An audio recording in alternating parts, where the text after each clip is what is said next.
It's about that time.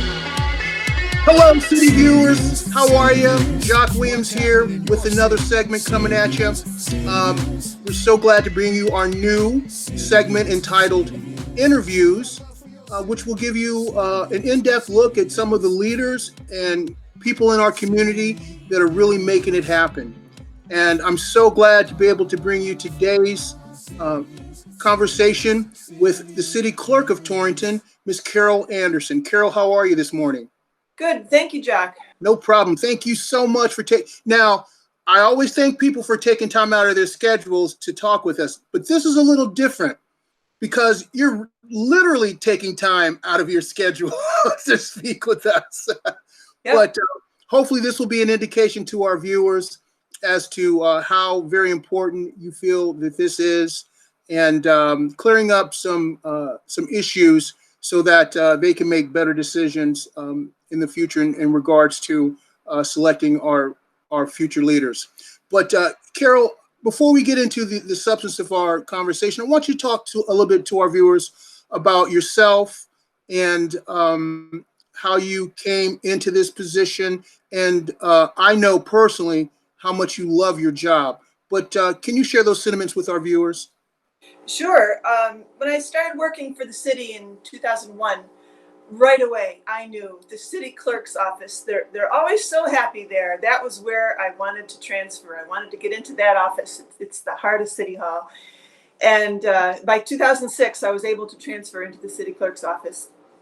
And in 2009, I took over the number 2 spot, replacing Jolene LeBlanc. We did the minutes and the agendas for all the council meetings, the Board of Safety, Board of Finance. So that was, really getting your finger on the pulse of our city government.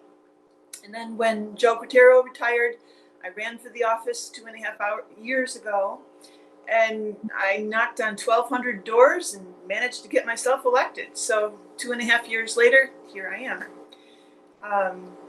So I'm really grateful, I want to say, for this opportunity to talk to you and to talk to your viewers, because there is a lot of confusion out there and the phones have been ringing off the wall at City Hall.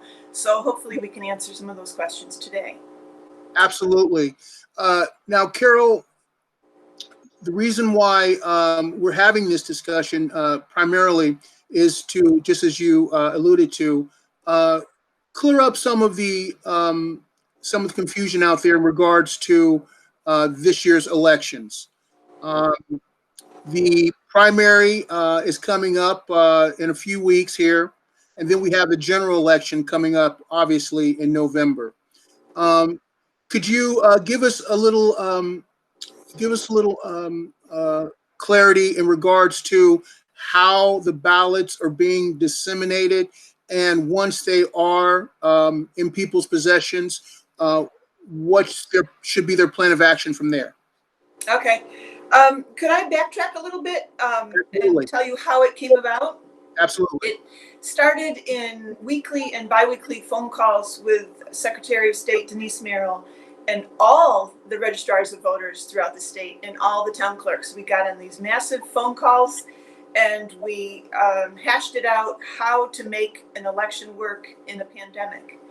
And the best decision was to basically take it out of the hands of the town clerks, because it was too much work for town clerks. Many towns just have single person offices. And the secretary hired a vendor, a mailing house in Rhode Island, and blanketed the state with application forms for an absentee ballot.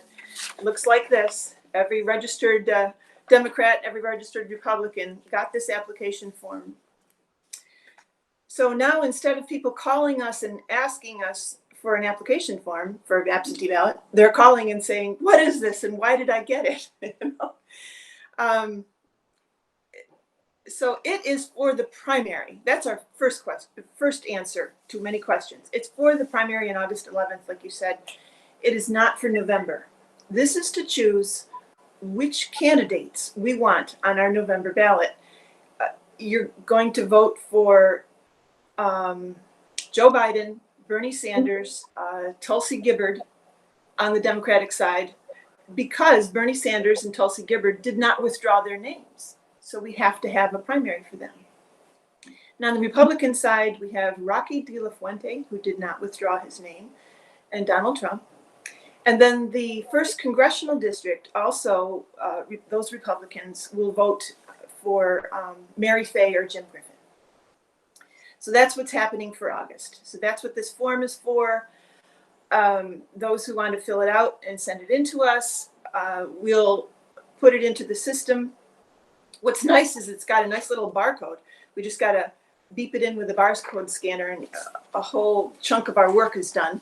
And then the ballots will be mailed to people from Rhode Island, which will take longer. And they won't be folded up. They'll be an 8.5 by 11 sheet, a flat, which also takes longer. So that's why I was hopping onto Facebook to encourage people to do this as soon as possible, to do it in July. Don't wait until August 5th. It just won't work that late in the day. What else? Did I answer your question? Is there a deadline for mailing in your absentee ballots? The ballot or the application? The application. Okay. Whatever's reasonable in the mail. Now, if we receive an application the day before Election Day, we're required to send them a ballot, even though it's literally impossible, but it goes in the mail. So in that sense, there's no deadline, but you have to use reason. If there's just not enough time, maybe you should walk your application form down to our office and get a ballot in person. And people should understand too that because people are concerned about fraud, but for the most part, especially in our town, in our region, Carol, and you can correct me if I'm mistaken, but incidences of fraud are very, very few. I don't know the statistics. I just know they'd have a hard time getting past me. That's what I know. Because as much as I'm able, I'm going to take these application forms and I'm going to look at that signature and I'm going to go upstairs and compare it to their voter registration card. You know, if the work gets overwhelming, maybe I won't be able to keep up. But for now, that's my intention. I'm going to check every signature. Last week, I rejected 4. I called them up. I emailed them. I said, this is no good. Send me a real one. Give me a good signature. So there's that. When people vote by absentee, the registrar checks them off on the checklist. If they tried to go to the poll, no way. They've already voted. Yeah, people need to understand that there's severe penalties for fraudulent voting. That's right. Very serious penalties. Yeah. But knowing that you're going to be on the case, man. I mean, I know you, Carol. I wouldn't want to cross paths with you. So if you're thinking about doing so, I would advise them to seek other alternatives. So as we're looking at things and how they're pairing out, the applications are going out. People are receiving them. They may have questions, so on and so forth. How can they contact you? And what is the hours of operation at the city clerk's office to contact you? Okay. Every day we open at 8:30. Monday, Tuesday, Wednesday we close at 4. Thursday we close at 6:30. Friday we close at 12:30. Phone number 489-2236. We're happy to answer any questions. People who are on the permanent absentee ballot list, those are people who, because of their medical conditions, have submitted a letter from their doctor saying, I will never get to the polls. I will always vote by absentee. Those people, if they're not sure that they're on our list, maybe they should double check with us and give us a call. But we're going to make sure that those on our permanent list will get their ballot. Now, for people who are receiving their applications, they need to know also that they can send in their application. Well, they're required to send in their application regardless of party affiliation, correct? No. Only registered Republicans and Democrats receive this. Okay. And those who were registered before May 1st. Okay. Yeah. That's good to know. Yeah. Okay. Also, if they fill out the application, they get the ballot. They don't necessarily have to use the ballot if for whatever reason, if they still want to go in and vote in person, they still have that opportunity to do so, correct? That's correct. They can throw it out. Okay. That's also good to know. We only mark it when we receive it back. And it will come with a prepaid envelope, which is new this year because of COVID. And we're supposed to have a drop box outside of City Hall. It's going to be delivered next week, probably. Oh, wow. Okay. Like a mailbox, like a FedEx box. Throw your ballot in there. So how long is the downtime between, would the estimated downtime be between you're sending off, mailing off the application and the time you get your ballot back? The form says if you don't receive it in a week, call the clerk. Okay. So we're supposed to have it in the system within 24 hours. Okay. And then figuring 3-4 days to be mailed from Rhode Island. Okay. Well, needless to say, Carol, you and the staff, you guys are going to have your hands full. Yeah. I don't think the primary will be that busy. Really, come on.